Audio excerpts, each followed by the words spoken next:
देवर्षि नारद के मन में उत्कंठा हुई। एक बार मैं और भूतल पर जाना चाहूंगा। मेरे भैया देवर्षि नारद ने कहा, प्रभु क्यों न हम अवश्य एक बार भूतल को देखना चाहते हैं। भगवान कहने लगे, क्या करोगे जाके? नारद, वहां पर ब्रह्मा जी की माया है और वो आपको जकड़ लेगी। यहाँ आप जब तक हैं भक्त और भगवान में हैं, भक्त भगवान में है, भगवान भक्त में है, आप सत्संग से जुड़े हुए हैं। वो भूतल है, उस भूतल पर माया का प्रभाव इतना फैला हुआ है कि माया से कोई बच नहीं सकता। देवर्षि नारद कहने लगे, नहीं, मैंने देखा है एक बार जो भी उस भूतल पर चला जाता है वो वहां से आने का नाम नहीं लेता।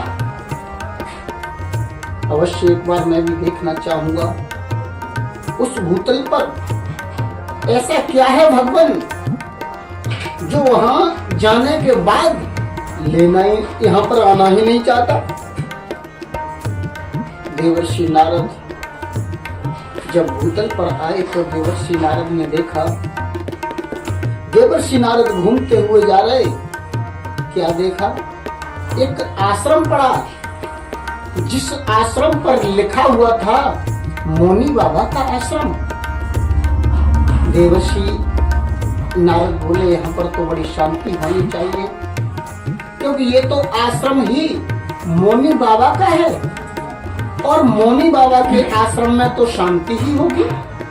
जब देवर्षि नारद ने अंदर जाकर देखा तो उस आश्रम में बहुत शोरगुल हो रहा था, बहुत आवाज आ रही थी। देवर्षि नारद ने कहा, भैया ये तो मौनी बाबा का आश्रम था, इसमें जब इतना शोरगुल है। आज देवर्षि नारद समझा रहे, प्रभु मैं वहां पर भ्रमित हो गया। वहां से निकल के आगे बढ़ा। जब मैंने आगे बढ़कर देखा तो वहां पर एक और आश्रम था, जिस आश्रम पर लिखा हुआ था त्यागी बाबा का आश्रम। आहा, मैंने कहा ये तो त्यागी बाबा है, इनके पास जरूर सुख होगा, आनंद होगा, यहाँ पर मैं अवश्य जाकर विश्राम लूंगा। जब मैंने जाकर देखा, त्यागी बाबा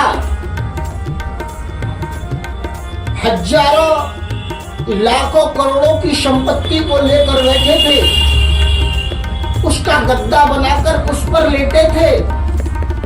आज देवर्षि नारद सोचने लगे, प्रभु अब तो मैं और ही भ्रमित हो गया। वहां से जब मैं आगे बढ़कर गया, आगे बढ़कर मैंने देखा एक और आश्रम मिला, जिस आश्रम पर लिखा हुआ था ब्रह्मचारी बाबा का आश्रम। जब मैंने देखा, मैंने कहा यहाँ पर शांति अवश्य होगी, क्योंकि ये तो ब्रह्मचारी बाबा का आश्रम है। भला ब्रह्मचारी बाबा के आश्रम में शांति क्यों नहीं होगी? आज मैंने जब जाकर देखा तो ब्रह्मचारी बाबा के आश्रम पर नेको नेक दास दासियां और बच्चे खेल रहे थे। मैंने किसी जिज्ञासु से पूछा, ये बच्चे किसके हैं? तो उसने उत्तर दिया, ये हमारे ब्रह्मचारी बाबा के बच्चे।